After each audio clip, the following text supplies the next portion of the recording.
afternoon. Thank you for joining us today. I'm Julie Christensen with CDM Smith, and I work in-house at FDOT in the Seaports office. I'll be your moderator for this Intermodal Logistics Center Forum webinar. We had about 70 people registered for this webinar.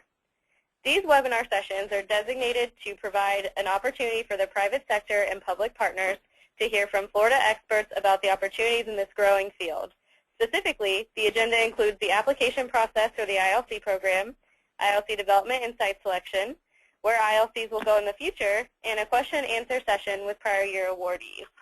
Today's session will focus on site selection, what makes a site successful and attractive to site selectors, information on how it can give Florida an edge, and presentations by site selectors and companies who have chosen to operate in Florida. Now, let's talk for a moment about how the webinar works. For anyone new to these webinars, here are a few quick tips about your webinar control panel. You can click on the arrows on the left side of the panel to open or close the panel.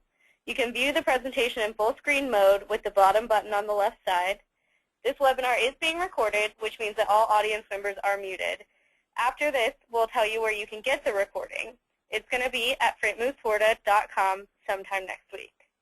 You may communicate with us by using the question box. Please remember that you need to click on the send button in order for us to receive your comments. Now, if you have more than one person at your location, please enter the number of people at your location in the question box. We'd like to get a better estimate of the number of people attending today's webinar, and we know we have some locations where groups of people are attending together. Thank you very much.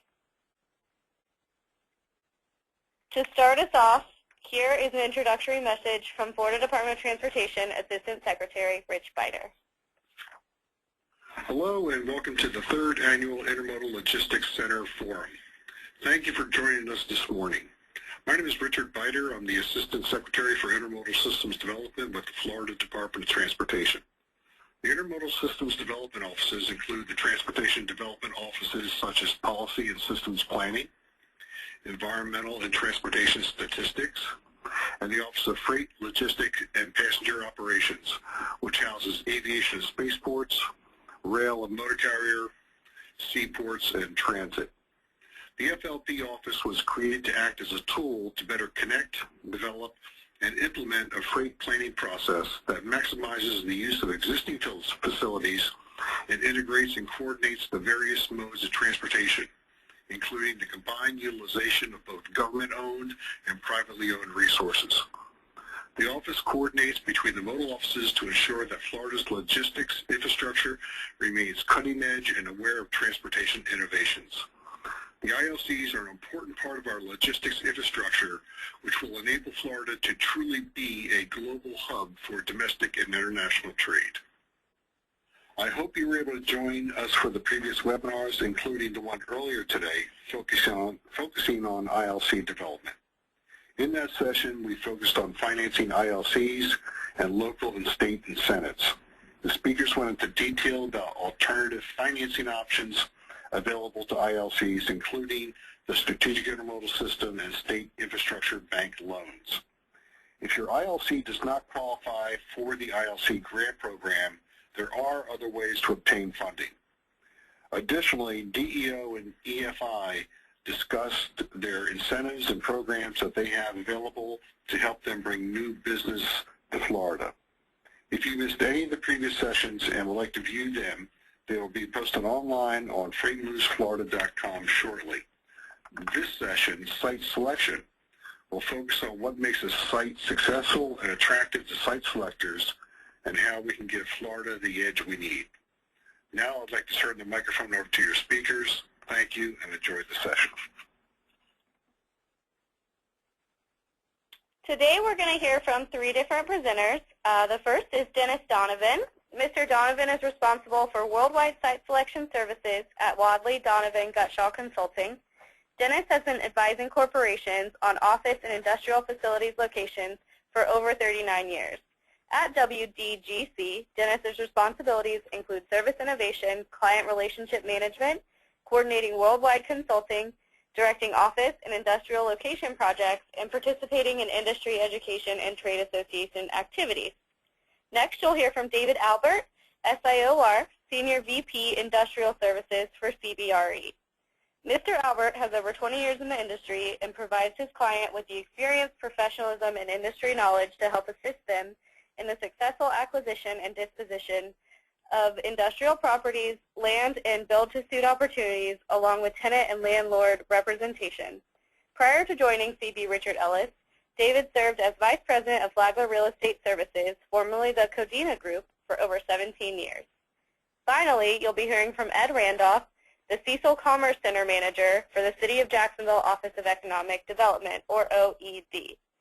Mr. Randolph joined the Mayor's Office of Economic Development in 2007, where he currently serves as the Business Development Manager. In addition to helping recruit new businesses to the City of Jacksonville, he is responsible for port-related projects and the ongoing master planning effort and management of the day-to-day activities at Cecil Commerce Center. Prior work experience includes working as a regional planner and legislative liaison on Long Island, New York. Mr. Randolph holds a Master's of Public Administration degree from Long Island University and both a BA in English and a graduate degree in Environmental Planning from the State University of New York. Our first speaker is going to be Dennis Donovan, and I'd like to welcome him. Welcome, Dennis. Good afternoon. My name is Dennis Donovan, and thank you very much for attending our webinar. I'm going to be talking today about what's going on in the field of site selection, hopefully to impart upon our audience a better understanding of what the marketplace holds for companies seeking to site new manufacturing facilities and distribution facilities. And I'll close with some thoughts on what you all might be able to do to increase the likelihood of getting on the radar screen for site selection projects that would involve, could be nationally, but certainly would involve Florida as an option. My presentation today will focus on 4 segments: what's going on in the market, trends, what do we see are the most important factors in priority order for siting new manufacturing and distribution facilities, briefly go over the process of how we go about making these decisions, pretty structured process if you will, and then some thoughts on what you all might do to get more recognition and noticed as a place to do business for your intermodal business parks. Okay. Well, this is a good time to be, I think, being in the intermodal business and certainly in the field of site selection. We've seen a rising level of activity across most industries from about the end of 2011. We think this is going to continue for quite some time, and good thing about, in this country anyway, the activity level pretty much spans the entire United States. Of course, the Southeast continues to be very attractive for a number of reasons: cost, business climate, reputation, logistics, but really the whole U.S. is doing pretty well. Very importantly, manufacturing has made a resurgence in the U.S., and this is key. We're seeing more and more investment in manufacturing plants. The capital investment is relatively high. The job creation isn't as high as you might expect. That's because of the investment in technology, but nevertheless jobs are increasing and they're requiring more skills to engage in the manufacturing process. But clearly, if you look at what's made us competitive, it's definitely innovation and investment in technology that has reduced the labor content of the cost of goods sold, and hence we're able to compete effectively throughout the globe. And then we've got the issues of cost compression with China and other developing countries. It's very difficult to operate over a long supply chain. It's risky. You're seeing more and more companies move to regional supply chains. There's risk. A lot of small companies have a hard time dealing with vendors or captive plants overseas, particularly in China. Take all that together, and manufacturing is strong in the United States. You know, we see some reshoring, no question about it, like Whirlpool, GE, even Karen Kane in apparel, bringing production back to the United States from China and elsewhere. There's more onshoring than ever before. You know, if you look at, for example, IKEA building a plant in Virginia, you know, 10 years ago that would have been offshore. Procter & Gamble just announced its second new manufacturing plant in the United States in the last 40 years. That's really key. And I think that companies going offshore, you'll still see some for cost reduction, no question about it, but more and more companies go offshore today to access markets. Now, they may want a low-cost platform within the particular region, but nevertheless more market-driven than cost-driven.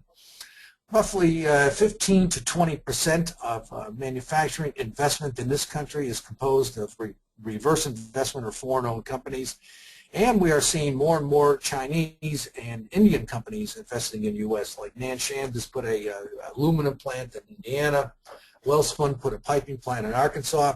So they're China and India should be on the target list for, I'm sure they are for Florida and for any economic development group, because they are now beginning to, as their economies are developing, they're beginning to establish production facilities in the United States. And the distribution sector remains active. We're, one trend, particularly in retail, is we're seeing more and more sub-regional distribution centers because of time to market. That's really key. Companies are demanding, or their clients are demanding just-in-time inventory. Even seeing some stores like Macy's putting warehouses in the back of retail operations. So that's good to see as well. And again, this cuts across to all industries, the distribution, both for dry goods and perishables as well. And good thing for Florida is that more and more companies are establishing regional operations because of supply chain and inventory control issues. That's a trend, so more regional manufacturing activity. We think that 2015 is going to be a good year, and the good times ought to continue for a while after this as well. Okay. What are some of the major factors that are influencing site selection decisions today? Well, in manufacturing and all of distribution, and I'd say about well over half of manufacturing, logistics are really important. And that means proximity to customers, delivery time to major customers, in some cases delivery time from major suppliers. Freight cost, even though the cost of fuel has come down, freight costs are still important as well.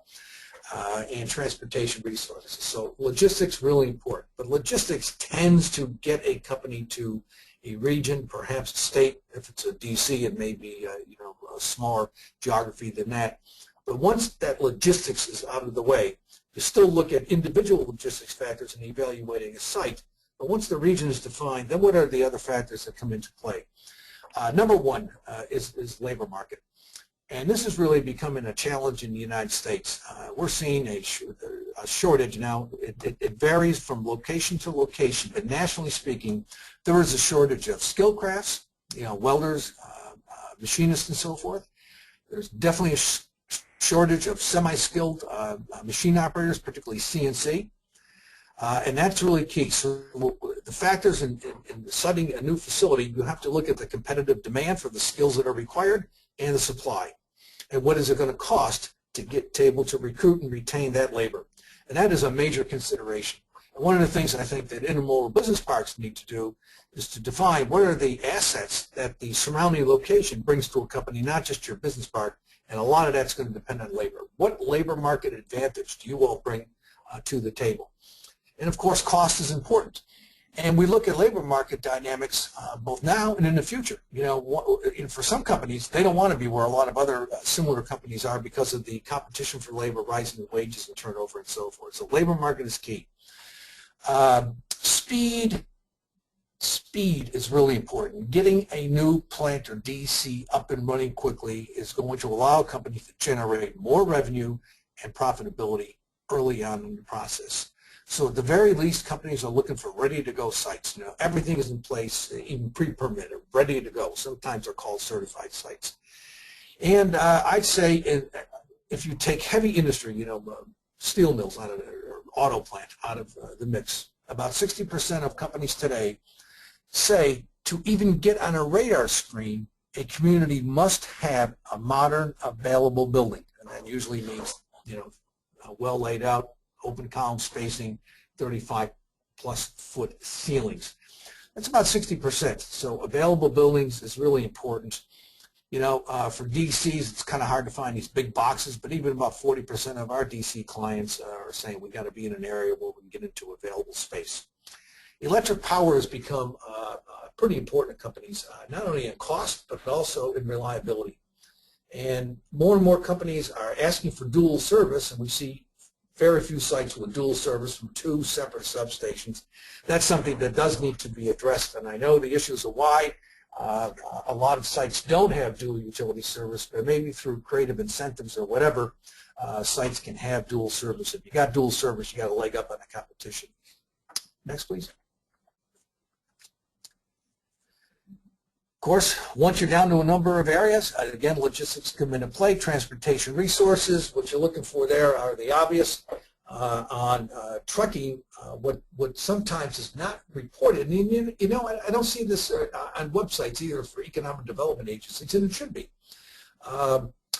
We look at backhaul opportunities on TL or LTL shipments, and that means if a company is bringing in a lot of trailers to a community and they're dead hauling back, there's going to be a strong possibility of getting substantial discounts on freight going out TL or LTL. It's called backhaul, and so that to us is important and something that's you know, seems to be overlooked, except for companies that are out there doing investigation of areas. And of course, you know, rail service is important. You know, for a lot of small companies, you know, they're not small companies, but small rail users. They may need 80 cars a year. Being able to get that service is important. That's why in some cases it's nice to be on a short haul road. But about 12% of projects do demand rail service as well. And of course, you want to be near an airport, and you like to have good small package service. In some cases, that's really important. If you're like an Amazon or something, you got to be close to an airport that has good UPS and FedEx delivery capabilities. And I'd say, you know, maybe 10 to 20% of manufacturing clients will want to be within a certain distance of a seaport, typically, you know, 6 hours or whatever, because they're doing importing or exporting. And a lot of companies do like these intermodal facilities like you'll have. The most intermodal you can get with the air, the rail, the highways is terrific. Boy, if you got sites all ready to go and any shell buildings, you're going to be in the dual power. You can kind of get I think in a decent location, hit a home run. Taxation is always going to be an issue, especially the rates and exemptions on sales and property as it applies to manufacturing. Some states give you exemptions or reductions in taxes, some don't. And in some cases, companies want to be in a foreign trade zone as well. Incentives come into play, and that really, they should be viewed as icing on the cake. They can help swing a deal along with real estate and permitting and so forth once you're down to a short list of viable locations. And of course, companies prefer grants, and they like to see deal closing funds and some kind of a payout in cash, maybe for job creation, a payout, a rebate of withholding taxes or whatever over multiple years. But performance-based incentives are the way to go. They can tend to be win-win. You get the incentive as you produce the metric. Although some upfront cash is certainly desirable, and that can be in the form of site preparation assistance as well. All right. Now, how do companies go about making these decisions? Well, it's a structured process. The process pretty much covers all industries. What differs by industry and by company is the degree of emphasis placed on individual location factors. But the four-phase process starts out with what we call discovery, and that's really answering the questions of what is it that we're going to be locating, what are the requirements, and why are we doing it. Everything will be driven off of what and why. You know, eventually, a location solution has to answer those two questions. Why did you do it? Where did you go? For what purposes? So here you've got a team that is assembled, and they're defining their objectives, their requirements. You know, what are the transportation requirements going to be, labor and so forth. What's going to be scale of operation in the future. The scale does shape the kind of site you're going to require, the kind of community you require. And criteria are divided into buckets, and they are weighted for labor market, quality of life, transportation. You got to have a team, sometimes composed of external advisors as well. A timeline is laid out, and most companies want their site selection projects kept confidential for a variety of reasons: competitiveness, employees getting the wrong idea that a company might be moving when they're actually not. So confidentiality is very important, usually to the last possible moment in the process. Now, in the second phase here, you got to get from point A to point Q, if you will. So how do you go about doing this? You know, you start out with a nation or several states. You got to get down to a short list of areas. Well, you really follow an elimination process. And the elimination process starts out with, you know, you can think of it as in the multiple steps. You apply statistical thresholds, minimum population size, distance from a limited access 4-lane highway, a class 1 railroad, whatever it may be. And then when you identify the early, what we call hooks, you know, again, what I just mentioned, minimum population size, then you keep on adding additional statistical thresholds or criteria, number of manufacturing workers, the electric power costs, whatever they may be, and then it's an elimination process. So as you're going along, you keep a record of those areas that have been eliminated by selected criteria, those that made it through. Eventually, that desktop research that's you know, relying upon an internal or a series of external database, that can only take you so far. When you're down to a long list, and typically that might be 10 locations, then you need to reach out to economic development agencies and get additional information on the character of the community that you're looking at. Who are the major employers there? Are they compatible from a labor market standpoint? What kind of sites and buildings are available? What's the electric power cost? How many graduates are they? And see, you know, machine trades, things like that. And when it's all done, basically that long list, and you may have some benchmark locations, they are ranked and scored. You've got a number of factors such as transportation, the labor market. We usually throw it into one big bucket of qualitative considerations and cost. And so the best rated locations are going to be scoring highest on qualitative considerations such as labor market and logistics, and lowest on cost. Typically, this process then leads to a short list. It could be 3 areas, sometimes 2, sometimes more, but usually about 3 areas to carry through the next phase, which is going to involve field-based due diligence evaluation.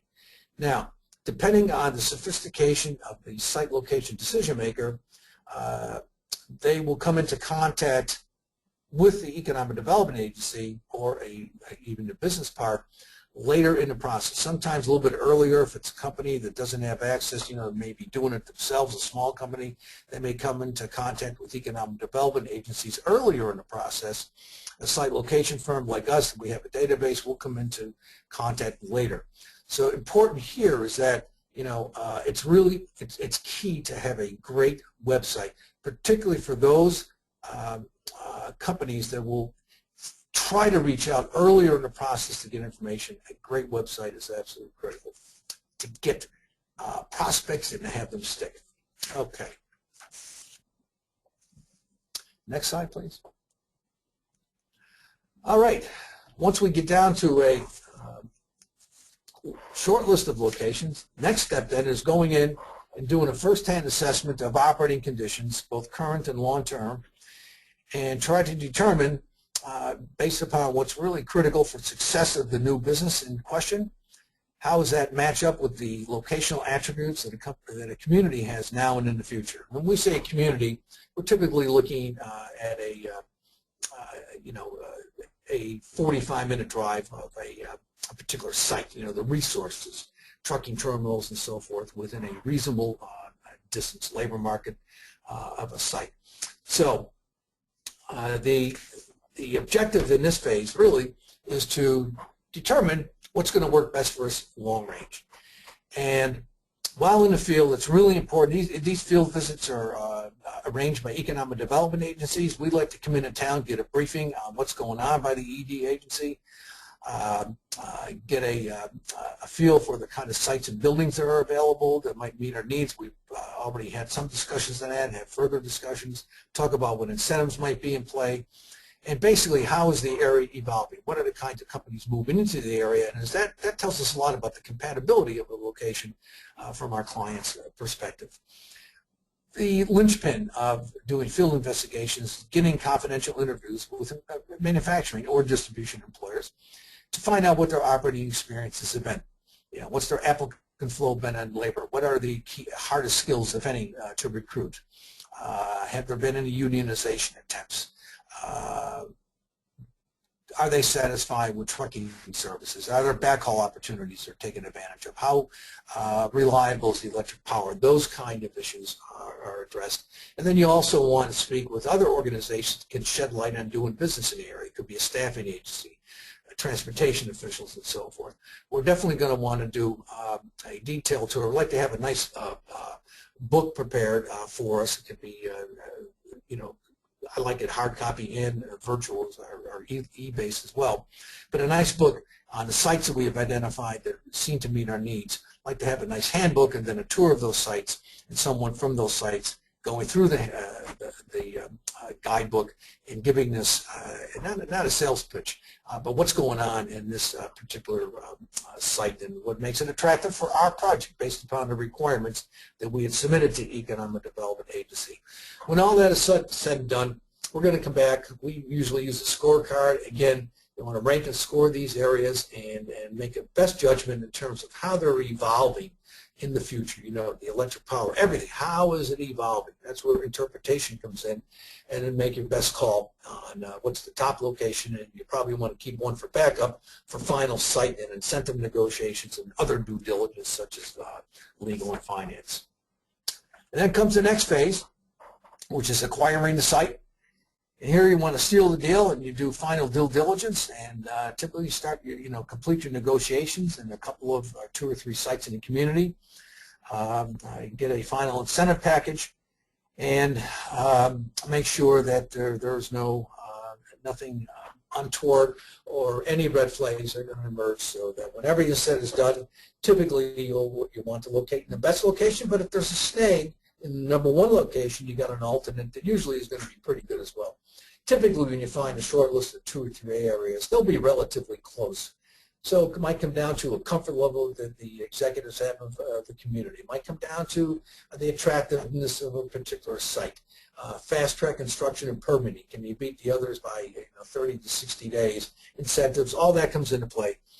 But this ends the 4-phase process. Then you start getting into the construction phase. And this is where site selection professionals like myself, this is where we end.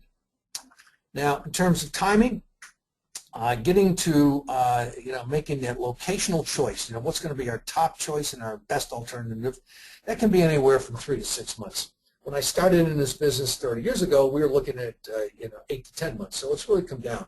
Everything's being compressed, and that's why data, decision tools, and so forth are really important in this business. Phase 4, these negotiations, by the time you get all the site or the building acquired, and if it's going to be leased, the lease signed and so forth, and everybody's got to sign off, you usually will add about another 2 months. Of course, for heavy industry, it's going to be longer, but, for the typical plastics plant or metal fabrication plant and so forth, you're looking at a, 6 to 8 month period here. Okay. Now, I think this is important for your marketing efforts. Who comprises the marketplace? Well, the decision maker is smaller companies, and believe it, we don't necessarily do a lot of work with small companies. We do a lot of work in middle market companies, and I'd say it's $50 million in sales and above.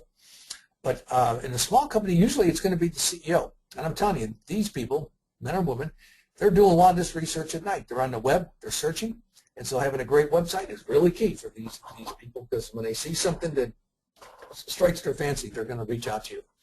In middle market companies, $50 million to maybe up to $600–700 million, you're going to see the C-suite executives heavily involved. They may or may not have a real estate person on staff, depends on how large the company is. But here you might be looking at an operations executive, HR, CFO, that kind of thing. So middle market companies, again, you're dealing, and that's nice too, because you're dealing with decision makers. In the larger companies, the team is always going to be led by somebody from operations, from the business unit. However, those doing the buggy lugging and the work and the research reporting to the operations are going to be your corporate infrastructure folks. And it could be real estate. Often it's real estate, I'd say 60%. Supply chain more and more is taking the lead on some of these projects, and they may split their responsibilities with real estate. And believe it or not, HR heavily involved. Sometimes they will take the lead as well, usually in a very active support role, because of the challenges of recruiting and retaining skilled and semi-skilled labor, and even qualified entry level with basic skills. So HR heavily involved as well. So real estate, supply chain, HR for the Fortune 1000 company. It says 100 there, it should be 1000. About a third of the marketplace utilizes professional site consultants, such as WDC and our competitors. But this is important. About two-thirds don't. They're kind of divided into do-it-yourselfers, and those are getting help from, a professional that's related but not necessarily in the business. Helping out. Could be an attorney, an architect, and so forth. So those are the ones that really, boy, I got to get back to this website, man. It's really important to have a great website. For us, it makes our job easier, but we get paid to stick through, even if they're poor websites. Two-thirds of the projects can blow you off. They're looking to get rid of areas, not necessarily be more inclusive. They're looking to be more exclusive. So having a great website is key for all the marketplace, especially with two-thirds not using professional site consultants. Okay.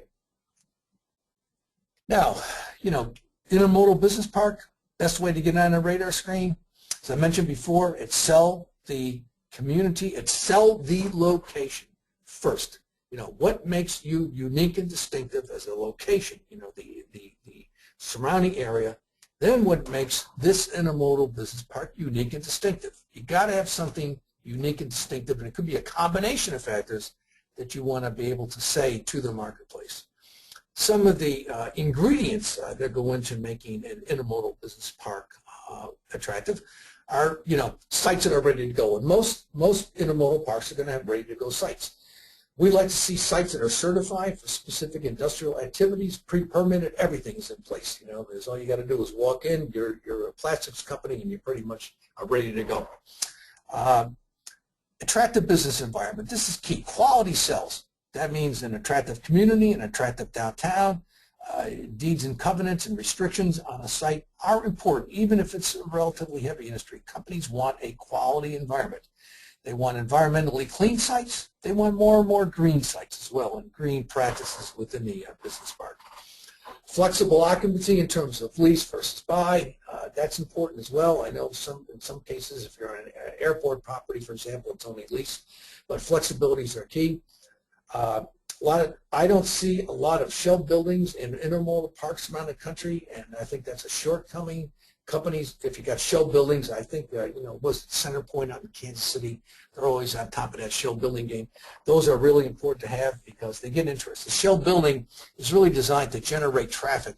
Second is to get rid of the building, to generate traffic, because about 60% of companies, they want an available product.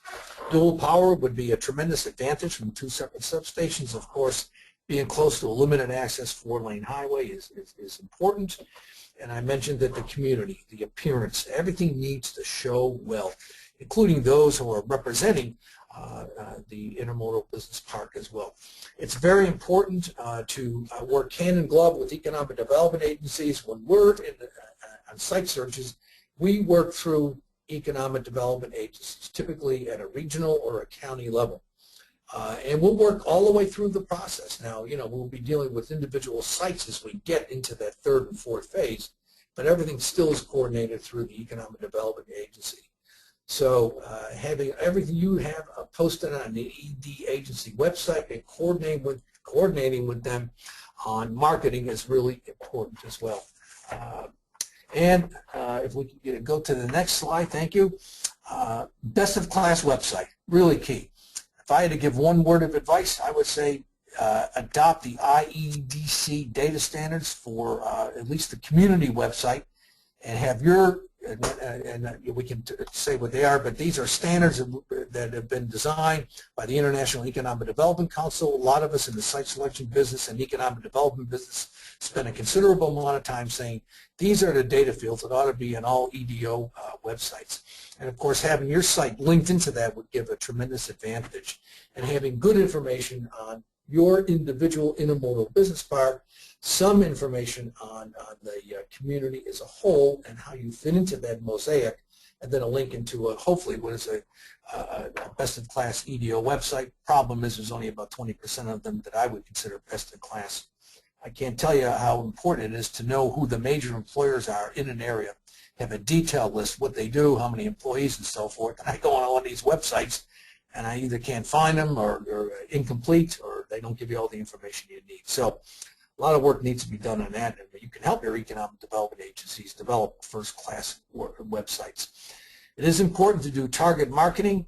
Again, though, you want to coordinate with your EDO to make sure you're not, stepping on toes as you're going out to the marketplace.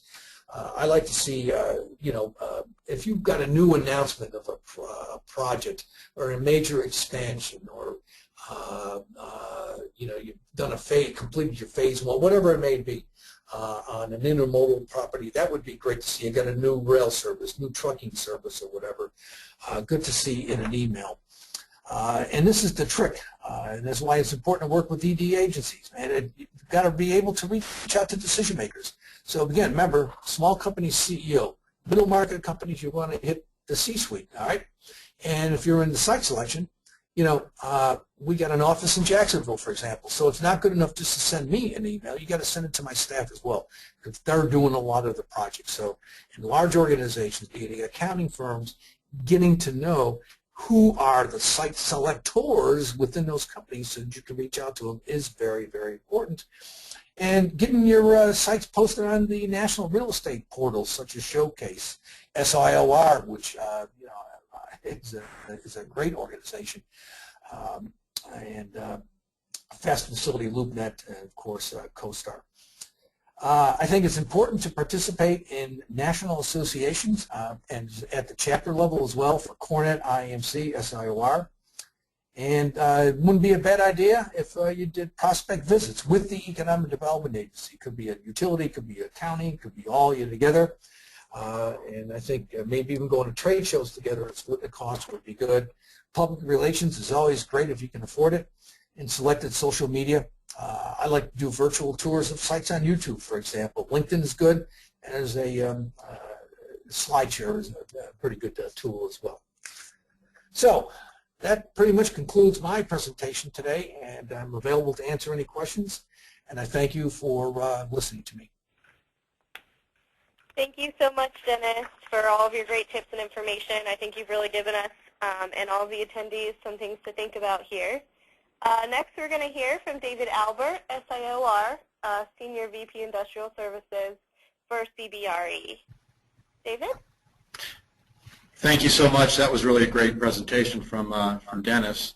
And when I first saw Dennis's presentation, mine was fairly similar. So what I'm going to do a little bit different than Dennis, although there is a lot of overlap, is I'm going to try to take you through my process and really put you into the shoes of one of my clients, so you can see what the tenant or the purchaser sees in the site selection process, and maybe get a little bit more granular as far as showing you some of the things, some of the questions that we pose, and then from your perspective, from the park's perspective or owner's perspective, what you think you can do. Hopefully it'll be helpful to see what you can do based upon what you see the tenant or occupant is seeing. But before I do that, a little bit about CBRE, because I want you to understand what I and my company, what we do. 440 offices in 60 countries. We are the largest of our kind. We're not just a brokerage company. We cover every facet of the real estate process. Next slide, please. Within our process, and we cover from retail to multifamily. Within each select group, for instance, our industrial platform, we have separate groups that focus on different aspects of our business, from global supply chain practice to port logistics groups, and these groups interact with each other, from our offices from Miami to California, and we try to establish and understand the trends that are happening in the marketplace. And within the company, there are about 1,207 industrial specialists globally. Next slide. Within that 1,207, the vast majority are in the U.S. There's 840 in the U.S. Next slide. This is just a slide that shows some of the other aspects of our business and how we integrate those into our process. When we're finding a site, as Dennis mentioned, there's so many other aspects, from economic incentives to debt and finance to perhaps an evaluation of the labor process. So we incorporate all or none of these things depending upon what the client needs, but we have all of these different practice groups at our disposal, within the umbrella of CBRE. The next slide, please. And this is just an example of our labor analytics group, some of our partial client lists, and we've worked in over 450 markets, and I've had many consulting assignments, and I've worked personally with this group, and they are great to analyze perhaps the best location for a particular client based upon their labor needs. Next slide. This is just getting a little bit more on a local level. My personal team, we actually have three that are dedicated to our local market, and about 60% of my business is in Florida, about 40% is across the U.S., and I think it gives me a little bit of insight as to what clients are doing in different marketplaces, and I always look at, in particular for Florida, I look at what's happening and closely align with our offices in Los Angeles and surrounding areas, the Inland Empire, and northern New Jersey. And what we typically see is what's happening in LA, both from the standpoint of what the different parks are offering to what the companies are seeking. It'll happen in Florida, in particular Miami, usually a 6 to 8 month delay. So it's always a good idea. We like to forecast what our market's going to look like based upon and what tenants and users are going to need based upon what's happening in those markets. Next slide. Just some sample transactions and companies we've worked with. We really work with everyone from Goodyear to third-party logistics companies. Next slide. So getting into the site selection process, the next slide, please. So really kind of paralleling what Dennis talked about, what's really important is what from a tenant's perspective or a buyer's perspective makes one site attractive. And some of those, we'll quickly go through those: access to roads, ports and airports, low transportation or drayage costs, proximity to their vendors, in particular if you have a group that's serving a manufacturing entity, they're doing the distribution for a manufacturing client, obviously that's important, or their particular vendors, they need to be close to a particular vendor. Low facility costs, rent, operating expenses, taking into consideration from your perspective where you fall in the realm of taxes and insurance. In Florida, in particular in Miami, we have very high windstorm costs. So using that as an example, companies and business park owners that typically have a national platform, they can usually distribute that cost or lower that insurance cost versus a local owner. So it's something to understand where you fall with respect to both taxes and insurance operating expenses. And then also utility costs. Construction costs, when in particular in a multi-state evaluation, what are our construction costs? I've had people say that in particular in Miami-Dade County, and it probably follows to Broward and Palm Beach, our construction costs can be considerably higher than, for instance, some other markets, Atlanta, Indianapolis. So really, who are your clients and where else are they looking? And then also availability of labor. The bottom line really is that you need to be looking at is what are the physical attributes of your, of your park, your building? What are you offering? And based upon your target client, is that really what they need?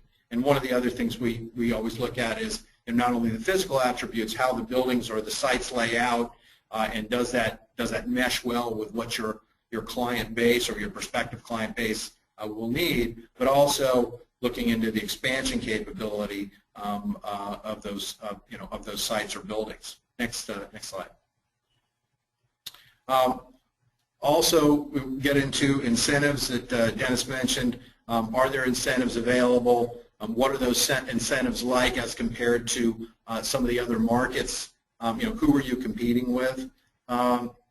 What is the ownership and landlord like to deal with? So it's important to be responsive, to be creative. In particular, when you're offering, shell buildings, and a lot of my presentation is really geared toward that, because as Dennis indicated, a lot of our probably 90% of what we do is looking for sites or buildings that are available or soon to be available, pad-ready sites, if you will. So when you're dealing with an owner, how creative are they, and what is their reputation in the community? It's important. The decision makers on the tenants and clients' behalf, this is, if they fail in a project, it's their job. So they want to feel comfortable with the other side, if you will, and they want to make sure that the process is going to go smoothly.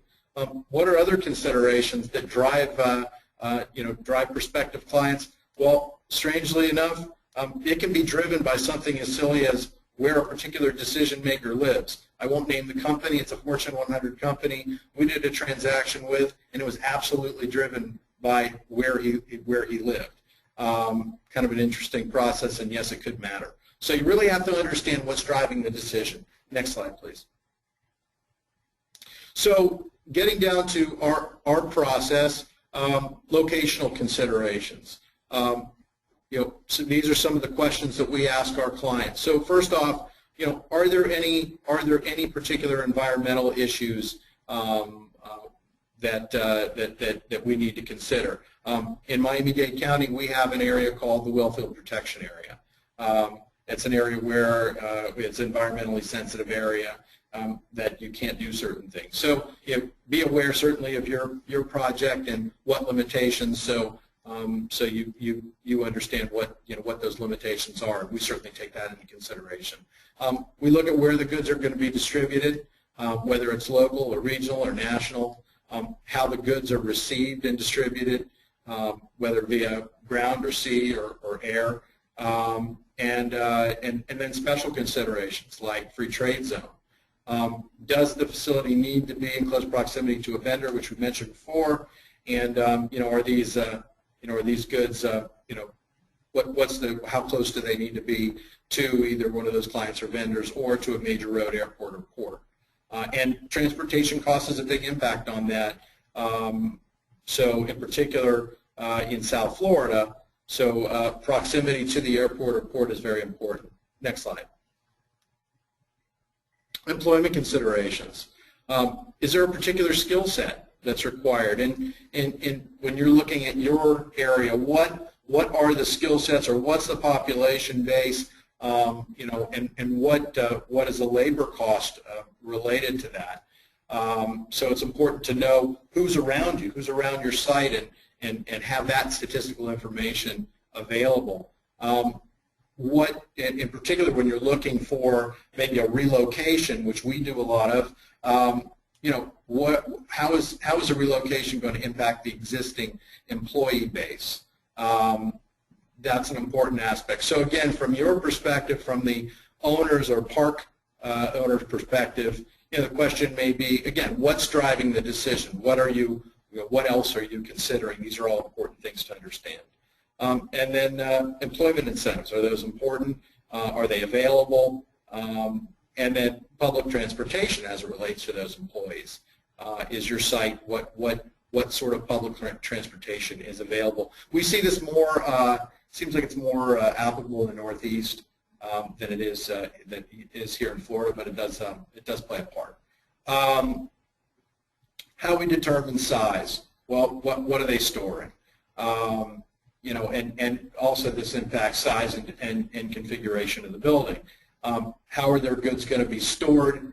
How quickly the goods are moving? Obviously, facilities closer to the airport or port may move quicker. Are they going to be warehouse, or are they high-volume, fast-moving goods? That also impacts, you know, whether your site or your building is viable.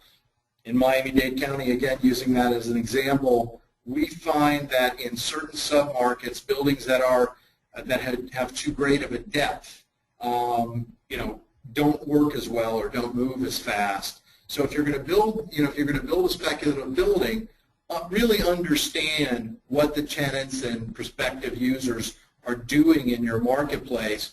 We had a very knowledgeable group, you know, a couple of years ago, build a building that was a depth that really worked quite well in California. The building didn't do so well here. So, so it's really particularly important, even though in that particular instance, they were catering to the same clients in different submarkets. It makes a difference. So it's important to understand, you know, what and how your clients or how their, you know, how your prospective clients are moving their goods. And then, you know, also, you know, what sort of other amenities or what other things go into the facility, office, showroom, assembly space. We did a transaction with Flying Food Group, and they built a very intricate kitchen. So all kinds of different things that go into facility size. And next slide, please. So building design, kind of feathering into what I just said, you know, ceiling height based upon what they're doing, how they're doing it, building configuration, which we talked a little bit about, expansion capability. I mean, a lot of these companies are putting a lot of money into their buildings, putting a lot of infrastructure, equipment. They want to make sure that they can be there for the long haul, and if they, in particular, if they expand. So can the building be expanded, or is there expansion capability within your park? Loading criteria, you know, obviously this is ever changing. 15 years ago, when I first started, you know, getting into this business, you know, a 150-foot truck court between buildings was fine. Now it's rare that you see below 180. So larger trucks, containers, it's important to understand loading criteria. And then as it relates to the use of the building, parking, access to the building, and what's in particular in many markets very important is, can the site be secured?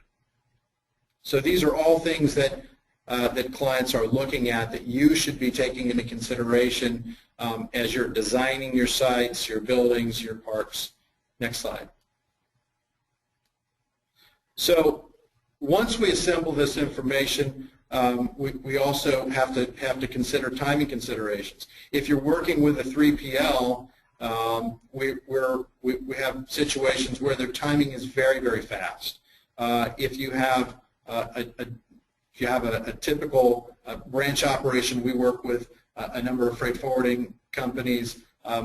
They have a little bit greater lead time. So when does a facility need to be operational? You know, how much lead time do they need to make the facility right for them? Do they need, you know, how much time do they need for racking, or perhaps installation of coolers? Is there accessibility to utilities? In particular, the Flying Food Group's example, there wasn't gas to the site, so we had to coordinate that time frame. And then, as it relates to your particular project, as we're evaluating the different options, is this time frame, is their required time frame achievable for every site? And just typical time frames, and again, this is different for third-party logistics companies because they're driven by particular you know, contract needs, and typically are shorter than this. But existing facilities, we usually like to talk to talk to the tenants or start our process 12 months out, and in a build-to-suit, or if we believe that the building or site that they need to find, where they want to locate, isn't available, and we typically use 18 to 24 months out. So it's never too early to be talking to companies, because they do need a lot of lead time, and many companies are quite bureaucratic. A lot of our clients are international companies, so they need to go through multi-stages of approval processes. So all of this has to be completed during the process, so it's important to get a long lead time, in particular if you're doing a build-to-suit. Next slide. So project structure, another thing that's pretty important. Are we looking for, does the client want to lease or purchase? What is their overall real estate strategy? Part of that is, how long do they anticipate that they're going to need the space? And do they anticipate that, that their needs are going to change? So in lease transactions, it is rare that we will do a lease transaction for longer than 10 years, at least without some sort of a structure to get out of the lease. But the main reason for that is the business is changing so quickly, their strategy changes, and unless they have a back-to-back contract, again, case in point, the 3PL scenarios, unless they have a back-to-back contract, they're usually wanting a degree of flexibility. And then I guess finally, is a site available for sale? A lot of groups, want to lease initially, but they like the option to purchase. Others are just looking for an outright sale. So all of these and the greater flexibility that you can give with respect to these makes your site more viable and better in the eyes of a tenant or a prospective client. Next slide. Incentives, again, we've talked a little bit about them. Are there local incentives? Timing to get the incentives and ease of process. You have to know that you're competing in many cases with other states. So I think it's important to understand how, if you can, determine who you're competing with, but understand how their process relates to yours and what sort of incentives. I'm working on a transaction in New Jersey, and the incentives are significant. So we looked at a couple of different locations around the country, and that was one of the things that actually drove a lot of the decision. Next page. Next slide. So the decision process. So once we gather all this information that we posed, that I've just gone over, the location, the timing, the deal structure, and the site criteria, we should have a really good understanding of sale versus lease, location, what their needs are with respect to labor, and the building criteria. Next slide. How do we find locations? Well, one, I've been doing this a long time. I have a 4-person team. We engage local experts, so it is very typical that we have a multi-market tour, whether it's inside the state of Florida or outside. So we engage local experts to assist us in the process and really rely a lot on those experts. We have informational resources, CoStar, LoopNet, our own proprietary database, and then there's the plan developments. As Dennis mentioned, very important to have your website to make your property, your development, your project available and understandable is quite important. Also, there are a lot of off-market, so there's just land available or buildings available or somebody who's been in a building for a long time that would suit the needs of your particular client. So we just try to be knowledgeable about all of the options out there. And then, of course, land, which we don't have a lot of in South Florida, makes it a little bit easier. But in some markets, land is an option, and in particular in the build-to-suit setting. Next slide. So once we establish all of this information, we assemble it in a spreadsheet or series of spreadsheets that provide all the data that we need, from a little photo of the building or the site, and then all the criteria with respect to the particular aspects of the building and also timing. So from the owner's perspective, again, either within your website or easily obtainable information, how accurate is the information of the project? Look at it from the perspective of the tenant. Do they understand? Would they understand what you're offering? Do they understand the attributes that your project offers? And then, probably as important, what is the project offering what the market wants? And is the project price competitive? Know your competition. Next slide. The negotiation process. So once we establish the site, the particular site locations, we go out with a fairly detailed request for proposal. And really, here's where the separation a lot of times occurs. Is the responsiveness of the owner, and in particular, not only from a timing perspective, but what is it? Does the owner actually answer the questions? I once had an owner of a very large publicly traded REIT in a particular market. Thankfully, it wasn't in Florida. Tell me that they didn't respond to a particular request.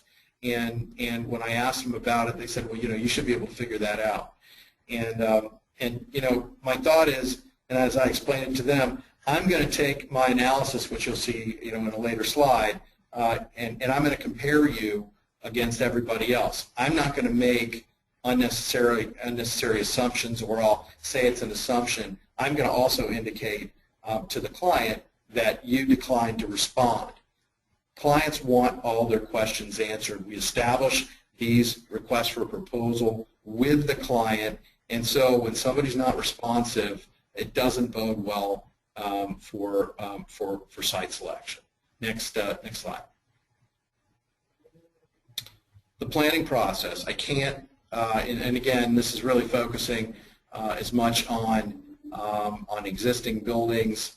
More on existing buildings, but it does also come into play with actual land sites. Who's your team, and are they are they competent, and are they good with clients? It's important to have this is a people business, so interacting with clients is quite important. Why is the planning process important? Well, it confirms what the tenant really needs, what the prospective client needs, and it helps us to establish pricing. So your design team and your contractor, their cooperation and creativity, that can make or break transactions. And also, we've had situations where the architect actually, their creativity really made the project, made the deal, because they were able to do what other sites were not able to do. Next slide. Lease negotiation. Attorneys are important, whether it's a lease or a sale.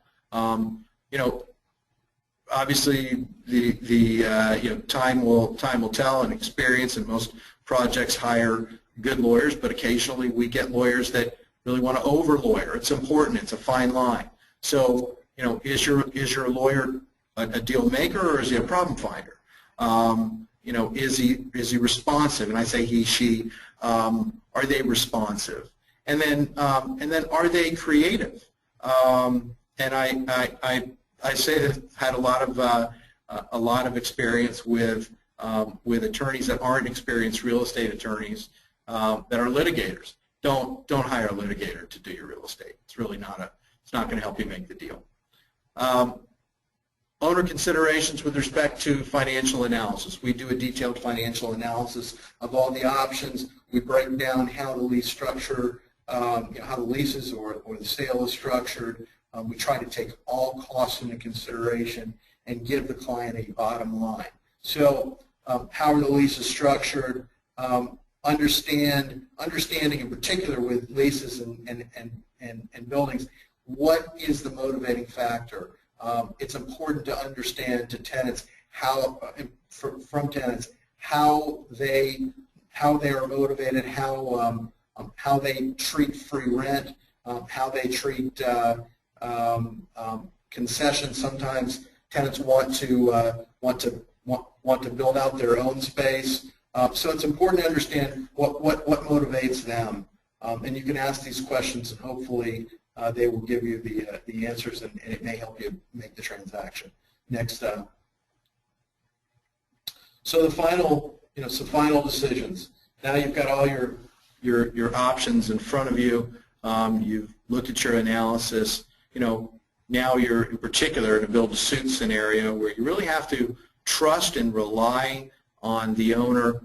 What is that landlord or owner's reputation? Do they have a good reputation or perhaps not so good? Are they experienced? How have the negotiations gone so far? Has it been pulling teeth to get through a lease, or is it something that's gone pretty smooth? How comfortable, again, are you with the owner's ability to deliver on budget? Do you feel the owner is confident? Their experience, and then how strong is the owner's team, the architect, the GC, the attorney.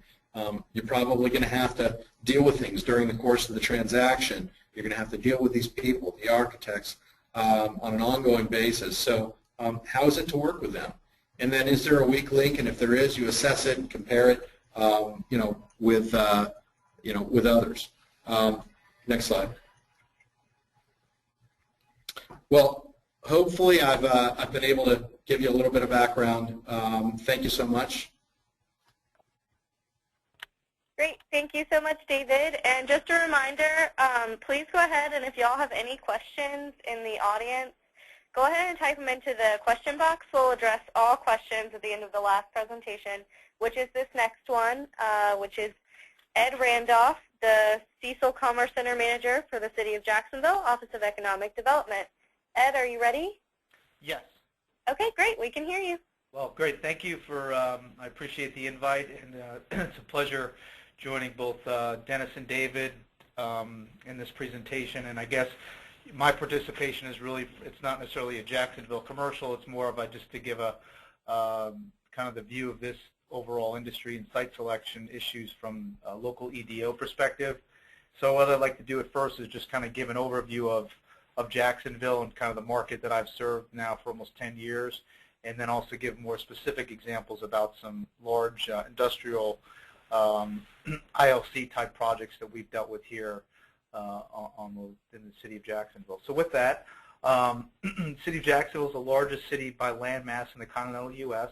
A lot of folks weren't aware of that. So a large piece of real estate here.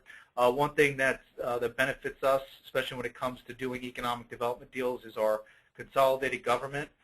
With a city as large as ours and kind of a municipality as large as ours, as many folks know, it becomes cumbersome trying to get through multiple bodies, governmental bodies. So here, even though it's a strong mayor form of government here, but we've got 19 council members, so there's definitely 19 other folks, and sometimes we look upon them as being 19 other mayors that get involved in the decision-making process, but it is a one-stop shop that helps us as well.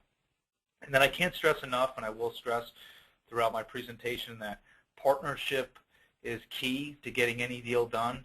And again, I'm speaking from kind of the governmental side of things, but we work very closely here with the Chamber of Commerce, and with that, we collectively make sure we're always in close contact with the private industry folks and business parks and utilities and other government agencies, whether it's transportation agencies, to ensure that when a client does arrive in town, that and a company doesn't arrive in town, and Dennis or David shows up with a client, that they're aware that we're all in sync and that we're conversing on a regular basis, and that we've all got our story straight. So I can't stress that enough. Overall, our population here is almost 850,000, a little over $1.3 million in the MSA. And Jacksonville's really, and I think maybe that's one of the reasons why why Jacksonville's been asked to kind of speak here. We've had a lot of success here in the last few years in the vein of kind of manufacturing and just overall distribution related projects, but we've also got quite a bit going on downtown as well. So site selection also kind of has been quite a busy arena here in the downtown area as well, especially in the IT and banking industries. Another thing that really makes Jacksonville successful, I think, is obviously the many assets we are blessed with here in the way of transportation. We've got a deepwater international port, 3 major interstates within close proximity, 2 of them running right through town, I-10 and I-95, and I-75 is about 30 minutes outside of Jacksonville to the west. So that's definitely a key thing. And one thing we're now working on, again, getting back to the word partnership, is getting our harbor deepened to 47 feet to accommodate post-Panamax ships. So understanding kind of the folks here on the phone, our audience here today, it's a collection of folks, but again, so Jacksonville's in an anomaly in that we've got a deep water port, which is good, but we are working in unison with our partners here to figure out how to raise the money to go ahead and dredge that port to get our port to a depth that we can accommodate post-Panamax ships, and that price tag on that is upwards of about $750 million, of which we're hoping the federal government steps up and covers at least half of that, and then we're looking to the state government to also chip in as well. But there will be a significant delta of which we're working on. The mayor's convened a port task force, which again is trying to get all businesses and just other interested parties to coalesce around this issue and figure out a way to get that project done. So here's just some overall tips. Next slide, please. That I just wanted to throw out there, and not to be redundant with Dennis or David's presentations. These are just some things that I've seen recently in deals we've done, and when I meet with the Dennis and Davids of the world, kind of things that are definitely part of the conversation in the last year or two, in the way of just how the industries have changed. And I have to say that the number one thing that we're working on here right now is trying to figure out a way to create specific incentive programs related to training. That's really, you hear it on the federal level as well, and getting back to Dennis and David, your workforce is really one of the key things that companies look for. They could build a building anywhere, but if they don't have the labor force to go ahead and support, whether it's a manufacturing or distribution type operation or whatever it may be, it doesn't matter. Again, obviously location's key, but there's also the workforce as well. So that's one thing we're really working on, and the state's really been stepping up as well, the state of Florida, to help us. But we hear that every day, is that just to get the folks in your community trained up, you need to do as much as you can to do that. So setting monies aside to let them do it, or working with your local educational institutions, you really need to do that and have them at the table. And again, if you're a private sector entity, working with your government or your local chamber to make sure that those folks are at the table when certain companies come to town and need a large labor force.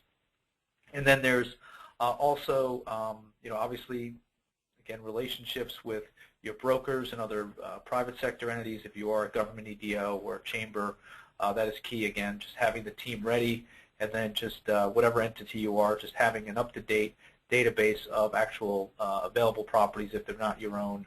If you are, again, wearing a chamber or an EDO hat, that's critical to know what is in your backyard at a moment's notice. And then site certification, which was alluded to earlier this afternoon as well, is definitely key. And obviously, not everyone is lucky enough to have a site, in their community or in their possession that is large enough to really warrant a large site selection group coming in and doing a site certification. But it's definitely something worth looking into if you are trying to attract a large end user and you feel as if you've got close proximity to highway and kind of the utilities and other things that were mentioned earlier as well today, that would allow you to actually get some sort of certification that would kind of let you stand out. And then locally here, from a municipal standpoint, we've gone ahead in the last year or so and started to work on compiling a list of surplus properties that the city owns here, and then looking to go ahead and put that together and kind of figure out from a utility standpoint and access standpoint really which properties we can maybe market that have just been sitting fallow there to allow us to go ahead and market to any projects coming in, because as we all know, in site selection, sometimes the real estate costs can blow a deal. So one thing that if you are a municipality, having the ability to mark down or give land away is definitely key to landing a project sometimes. Next point, again, just I can't stress this enough, partnerships is key with your local educational institutions and your brokers, your utility companies. It really is key to show that everybody's got their story straight and are aware of what they have in the way of resources in their city and or respective area. And definitely it's key to have your educational folks in the loop. And then one thing I found in recent months that we've been dealing with, getting back to Dennis's point about kind of some onshoring going on and that being a trend, we've seen that as well. And I wouldn't say it's killed a deal or two that we've dealt with in the last couple months or year, but there's definitely been some skepticism on the part of some European companies that have come here and looked at Jacksonville for projects, large headcount, in that, and they've been pretty blunt about it, but I think you just need to be aware and address it, is, when you live, in Jacksonville at least, when you live near the beach and you've got quite a high concentration of golf courses around, and just Florida stands out in many Europeans' eyes and other, foreigners' eyes as kind of the world of Disneyland and Disney World and kind of just sun and fun. You really just need to kind of send the message, even if they don't ask specifically, that your community, even though you're in the state of Florida, you're open for business, and that they need to put that perception aside. So we definitely have been asked that, and it's sad, but I know that it's definitely impacted us negatively on some past projects. So it hasn't been a deal killer, but definitely something you need to be aware of and just kind of almost be upfront about it when you are trying to court foreign companies to prove that not everyone's taking off 2 days a week and calling in sick and hitting the beaches or whatever, your local watering hole or golf courses. And then corporate executives, in whatever industry, again, it's always good to have that, to have those folks, on speed dial and aware that you may be calling them to help just sit down and just make sure that you've got strong relationships with company C-suite, from C-suite from different companies that are willing to sit down at a lunch or a dinner or just informal meeting at their place of business to actually just go over their success in your local community and just kind of give firsthand evidence that your community is worth investing in and moving to, and that overall your business climate and your overall employee satisfaction is on par with their expectations. And then again, just having as much information, as up-to-date information as you can handy at any time, and also on our website, getting back to Dennis's point earlier, is really key on the front end to make sure you keep their interest. So with that, I'll go to the next slide, please. And I just put this up here. This is just one of our slides from our one of our general presentations. This is basically just showing, no matter where you're located, that you really just drive home, especially in the site selection process, the attributes you have in the way of transportation, whether it's rail line or whether it's highways or whether it's a port or whatnot. Just graphically show it and just kind of be as blunt as you can and just kind of as to the point as you can that you're in a spot that's going to really serve the needs of that particular end user. And, and in the site selection world, sometimes when folks are trying to get a product to market, every 1/8 of a mile really counts, and it's amazing when you're moving a few hundred trucks, being that much closer to whatever major roadway is nearby can definitely help you sell the deal. So it's key to do that. And here in Jacksonville, one thing being close to Georgia that we struggle with is that Georgia, in particular, has pretty robust incentives related to industrial properties and the markdown of overall taxes. So that's one thing that really we compete with every day. Is just folks looking at maybe dipping into the Jacksonville labor pool for labor, but opening up operation in Georgia because of their pretty robust industrial building real estate incentive programs. Okay, next slide, please. So the case study that I mentioned earlier is related to Cecil Commerce Center, a project that I was hired to first take on here when I joined the city about 8 years ago. And this is a large, used to be Naval Air Station Cecil Field. And again, this is an anomaly, not when everyone has this in their backyard, but I thought it was just a good example as I walked through kind of the maturation of this property since we took the keys from the federal government. It kind of gives you a sense of what we've done to go ahead and try to make the 17,000 acre property you see here outlined in yellow. And I apologize, I don't have the ability to kind of point you around the property and kind of show you the different things and how it's progressed. But basically, you're looking at 3% of the landmass in Duval County. On the northern edge, you've got I-10 there. You've got a high-speed interchange that was finished about 3 years ago. It's one of the key things that's made this property successful in recent years. And then just north of that, there's a CSX main line, of which we've got a spur coming into the property. It's actually deactivated. The Navy, when they left Jacksonville, left this property, they actually removed the rail line, but the CSX right-of-way is still there, so we haven't necessarily put a formal rail back in there, but technically that property is rail served. So after hearing in 1993 that we were going to receive the property through the BRAC process, it took a few years for us here in the community to put a plan together in order to prove that we were going to make good use of the property, and it took about 2.5, 3 years to do that and actually get through the formal federal approval process. But there were many ideas batted around, and especially this property is down at the corner of the county.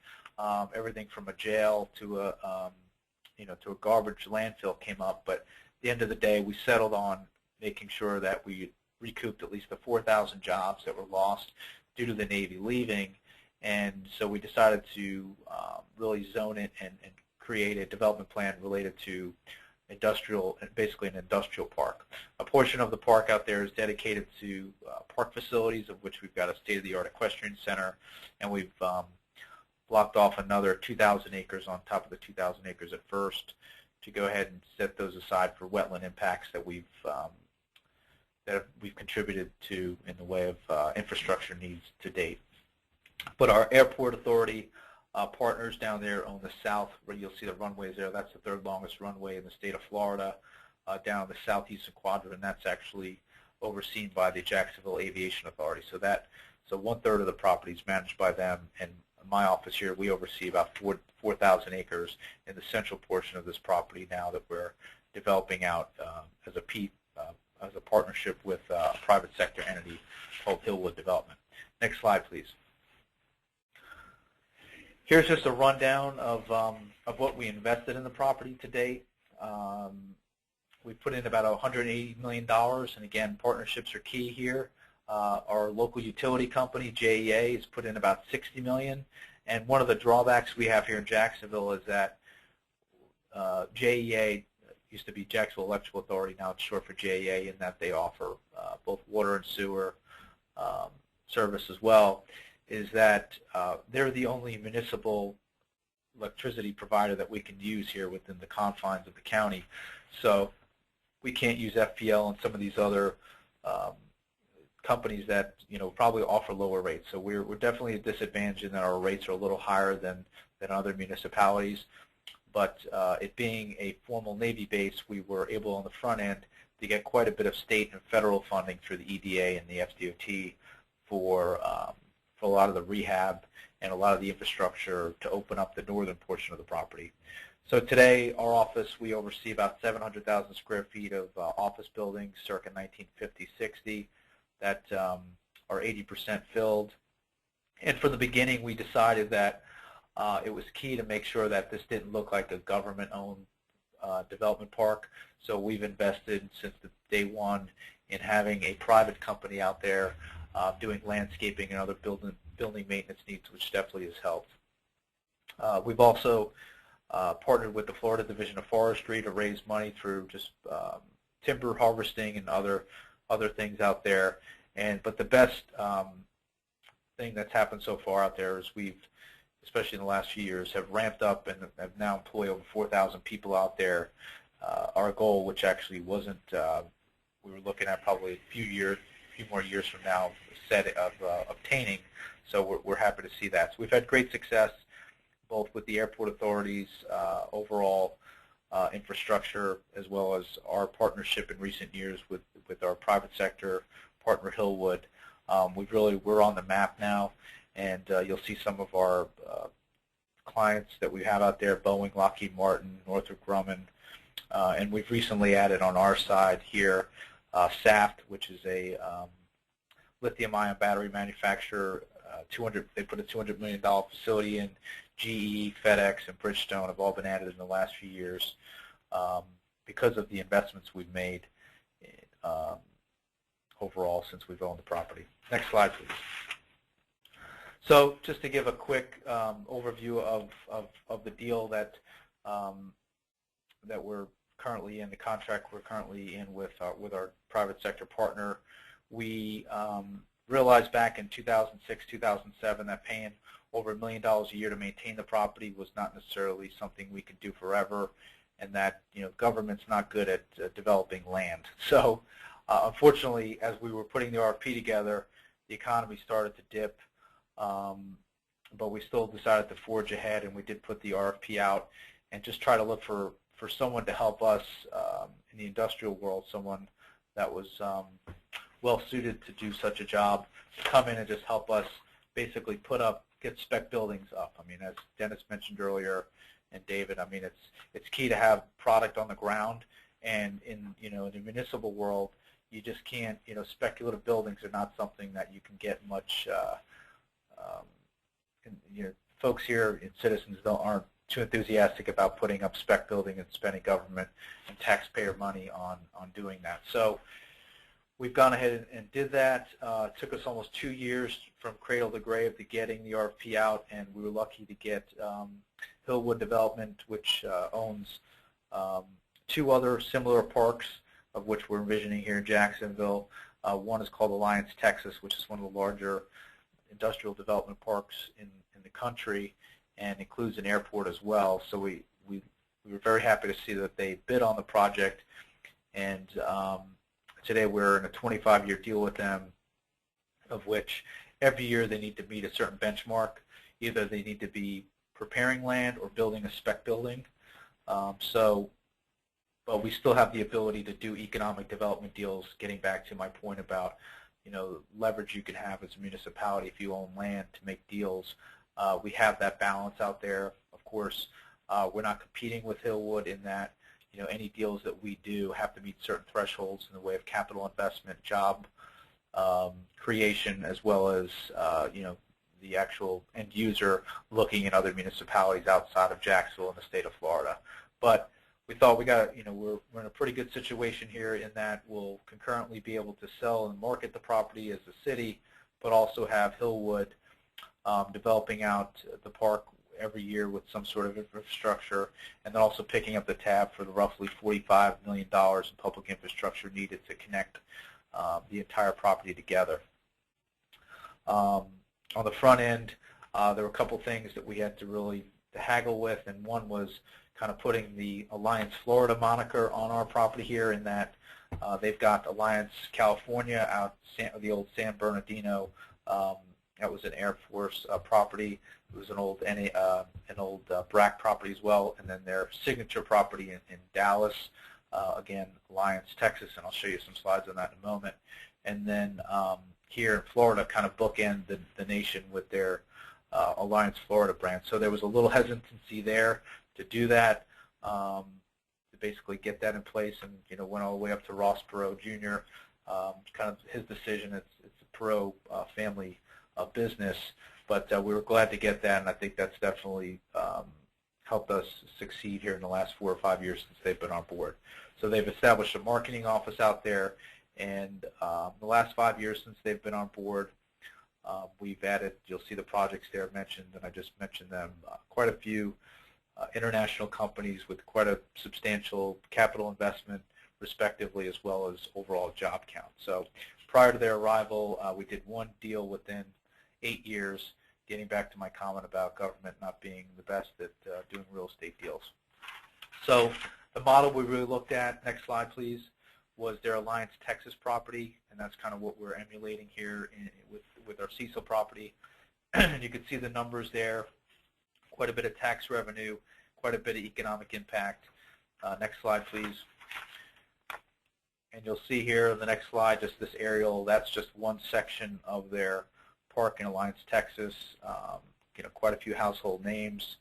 Their average product out there is 500,000 square feet to 1 million square feet. Next slide, please. The next slide is kind of their aviation portion of their park there as well, which kind of fits well into our wheelhouse here at Cecil, in that we've got an aviation component. Their deal currently doesn't include the aviation part of the park, in that they can't. The Aviation Authority is partnered with the FAA, and you're not allowed to sell fee simple lands within the airport here at Cecil Commerce Center, in that it's partly funded by the FAA, but we can't do long-term ground leases. But we do work closely with Hillwood on any deals that take place there. Next slide, please. And then the last slide here you see is just a rendering of what our master plan looks like. And you'll see the purple buildings in there. Roughly the average size of those buildings are about 800 to 1 million square feet. That's 32 million square feet of development we're looking at having out there 25 years from now. But again, 5 years ago, we didn't have some of these signature companies that you see there, especially on the northern part, close to the highway, FedEx, Saft, General Electric, and Bridgestone. FedEx and Bridgestone, those are both southeastern distribution hubs for those companies. Saft is, they utilize the Port of Jacksonville quite a bit, and they're happy to be out there. And from a logistics standpoint, they're very happy. And last but not least, General Electric. This is really a great example of having a spec building ready. We were fighting tooth and nail for this project, and I have to say the only reason they really landed in Jacksonville was that Hillwood was in the midst of building their speculative building that they had to do per our contractual requirement, 500,000 square feet. So they didn't have an end user, and as the GE folks looked at, there was at least 50 cities in their search, including Mexico and some other countries, and Jacksonville made the short list, in that their facility, the Hillwood spec building, was going to be completed at just about the same time that GE needed to come online, but there was enough leeway there, a couple months, for GE to get in to the building and actually put their own finishing touches on it. So I think spec buildings are key. That was really the driver behind us signing this particular overall deal with Hillwood. We've also, on the northern portion of the site there, you'll see it's labeled Mega Site. That is a McCollum Sweeney certified Mega Site. We've got industrial grade utilities, as well as obviously our road network there is key, and again the rail link as well there in the northern site. So in addition to that, our permitting processes, the first 5 years of owning the property, we really spent a lot of time and money on getting 20-plus year permits through the Army Corps of Engineers, the local state water management district, and other entities, basically teed up to help us get this property as turnkey as possible. So with that, that concludes my presentation. Thank you. All right, great. Thank you so much, Ed, and thank you to all of our presenters. Y'all have just given us such a well-rounded picture of how everything works with the site selection process.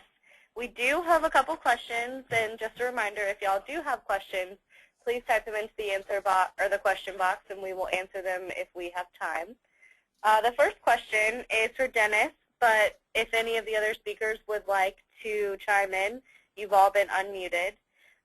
Dennis, do you have an example of a good website that people can look at, going back to your topic of how important it is? Yeah, I think there's quite a few of them out there. One of the best websites that I have seen is in the St. Louis Regional Growth Association, and also the Pittsburgh Regional Alliance. And then I also like the Berks County, because they have the IEDC data standards. That's Reading, Pennsylvania, Berks County Partnership. Those are a few.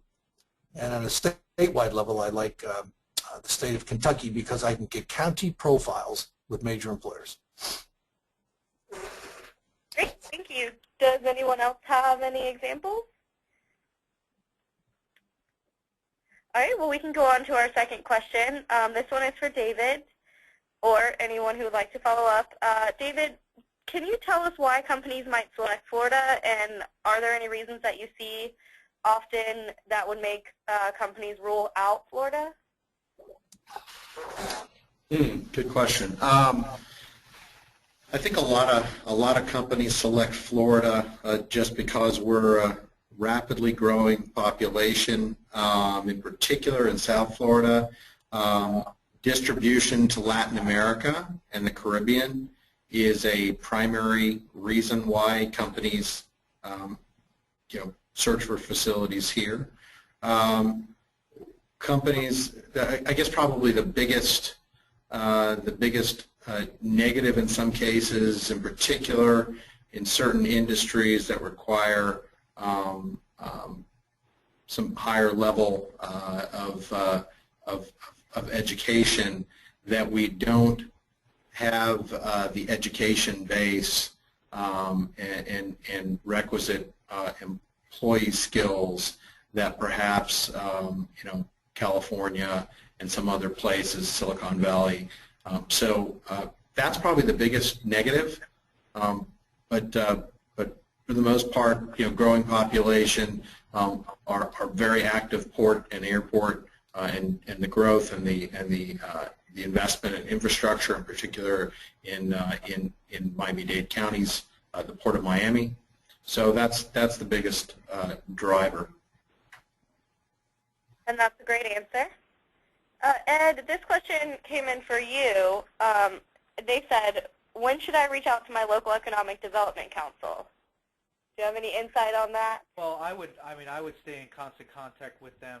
Again, preparation is key, in that you really shouldn't wait for a prospect or someone to kind of knock on your door related to a possible project. I would always be in close contact with your local EDO, as well as any other partners that they may be able to connect you with in the business community. And again, utilities, you name it. And the EDO is normally the best party to get those all those entities to sit down with you. So I think everyone benefits from communication and constant communication. So I wouldn't necessarily wait till a project presents itself or a client presents themselves at your doorstep. I would be in close contact with your EDO and whatever, just attend meetings, or if they have meetings that are open to businesses, as often as possible.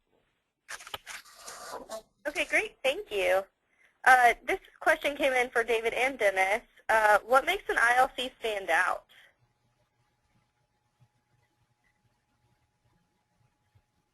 Don't know who would like to tackle that one first. How about we go with Dennis? Well, I think what first makes an ILC stand out is the area surrounding it. Again, I get back to what locational resources can a company access from a site in an intermodal business park. That's really critical, from utilities, risk, taxes, labor market, and so forth. And then for the site itself, I cabin a range of sites that are available to meet different configurations and occupancy requirements. A shell building is absolutely key. Having all the logistics service providers there is really important as well for services. And I got to tell you, being able to present a good deal That would be incentive packages, including any incentive packages that would be offered by the park as well. So it's kind of like a mosaic, a picture you bring together. But clearly the park needs to have superior services, good access, good labor market, competitive utilities, solid infrastructure, and the ability to handle even small amounts of rail cargo for middle market companies. Okay, great. David, do you have anything to add on that one? I think the only thing I could add, I think he's covered, almost all of it, would just be, making sure that you have really knowledgeable people and the presentation materials so that you get to the next stage are important via website or other materials. Because in a site search, you're up against some other competition, and it is important how you present your information. Great, thank you.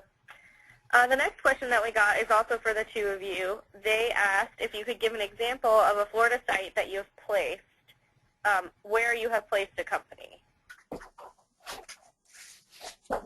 I don't know if either one of you have a site that you can talk about. I know there's some confidentiality that you spoke of before, but if you have an example, I think that's what they're looking for. I guess I can go. We've done recently quite a few transactions with Flagler.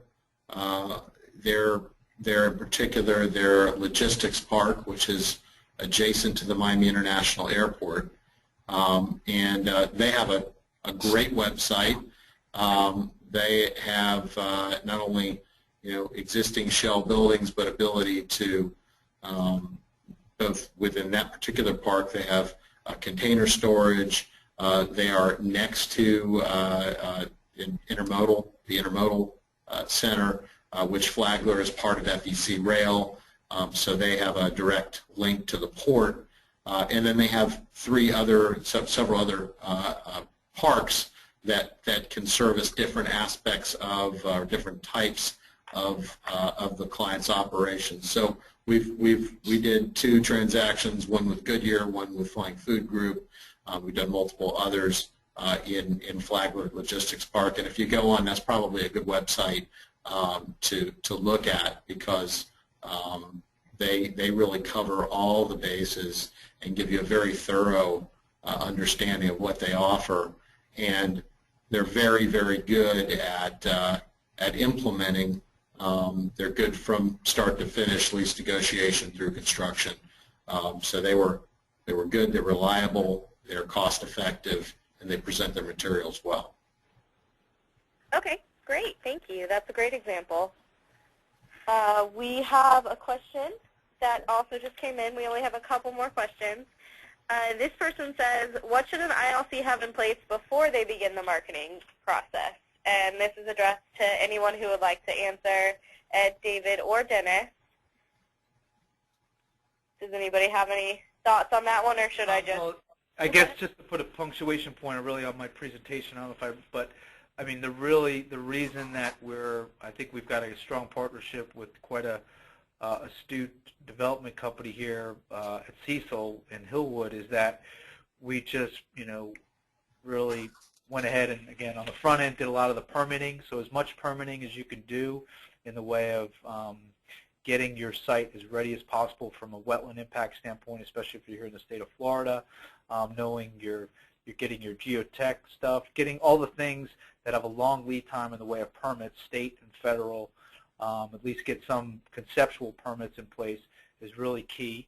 And then just infrastructure, whether it's utilities, dual feed, Dennis mentioned is key, roadways, rail, you name it. So as much as you can, but permits and roadways, all the longest lead items are really what you need to look at first, and just kind of get an understanding of what your pain threshold is in the way of investing in certain properties. But yeah, I mean, any of the above really just would help put you in a better position. Great, thank you. We have one question that came in for you, Ed. They want to know what the benefits are of working with your local economic development council.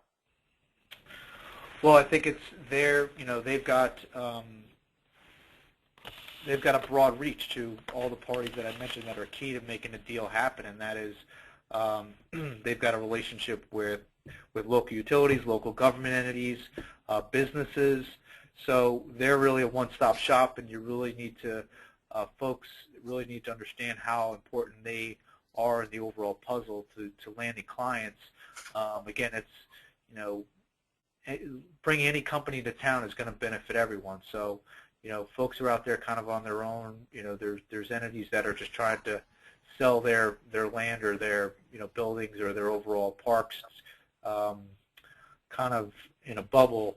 And I think that, you know, it's definitely important to reach out to the resources you have in your local community, especially the EDOs, because, you know, they have those relationships in place, and they, you know, they want to help. So that's key to do. It can't hurt, again, even if it's just a once-a-month meeting or just figuring out what you need to do to get involved to make sure that you can pick up the phone and any question that's going to come across your desk related to utilities or, you know, again, whether it's local politics or, you know, anything that will make you look like your community's in lockstep and really working together. That's one of the key things that'll scare away, you know, a prospect immediately, is that if you go to try to call someone and to get some information, a utility company or whatever it may be, a permitting agency or whatnot, and you don't get an answer back to them, you know, immediately, that definitely sends a bad signal. So, you know, being in partnership with your EDO, which has an umbrella, you know, it's kind of the umbrella organization, has all those parties I just mentioned, kind of they meet with regularly and have close ties with, is key to getting a deal done.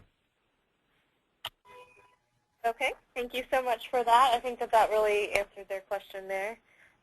David, this question is for you, and then we just have one final question after this one. Are there attributes of sites in Florida that should be better marketed? I know they've got questions today. That's good questions. Are there attributes to sites in Florida that are better marketed? You know, it really varies by, you know, by market, of course. I think that, you know, you have to focus on the core elements of what you know, who your client is, who your, you know, prospective occupant is.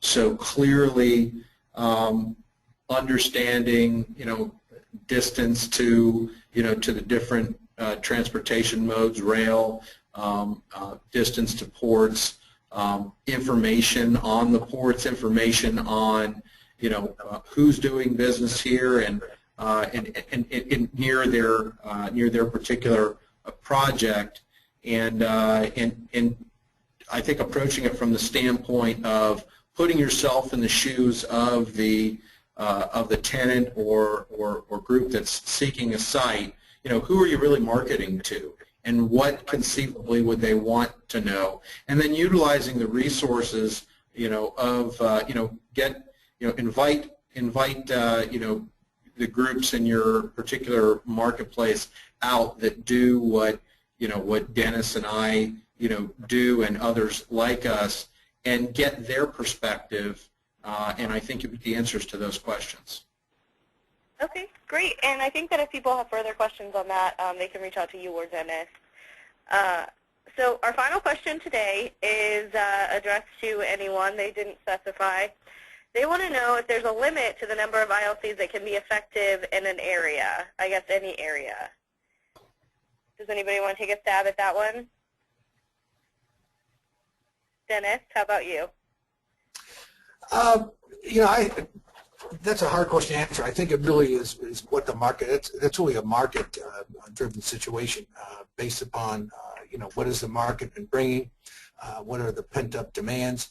You know, I think you can, you know, certainly there could be a saturation in any one area, so it's a determination to look at historical trends of occupancy. You know, what has been going on, what's been the occupancy, what's been a prospect flow, and you look down the future and do some projections. To me, anyway, from my perspective, you know, the more the better, including intermodal facilities in more rural areas, particularly in Florida, where you can get some relaxation on the wage requirement to take advantage of incentives. And I think if there were two things that I would try to make yourselves unique, I would make sure that you push your communities and you get involved yourselves in 2 programs for workforce development. One is called Dream It, Do It. And Ed can even speak to it. First Coast Manufacturers Association, it's a group. They work with the National Manufacturers Institute. These are statewide programs delivered at the local level through manufacturing associations to develop certification for logistics and manufacturing. Is absolutely critical. And I think every community in Florida ought to strive to be a WorkKeys certified community. This workforce is absolutely critical. You solve that and you get your communities to have a surplus of those skills, and you're going to get tenants into those parks. Okay, great. Well, does anybody have anything to add? If not, that was our final question. As I said at the beginning of the webinar, this session has been recorded, and we expect to have the recording posted on the ILC Forum website at freightmovesflorida.com. Following the completion of all 6 webinars, it'll probably be up sometime next week. If you have coworkers who are unable to attend today but would like to see the webinars, please let them know about the recordings. I'd like to thank all of our speakers, not only from this session, but from all of the other 5 sessions, for coming out and sharing their knowledge with all of the attendees.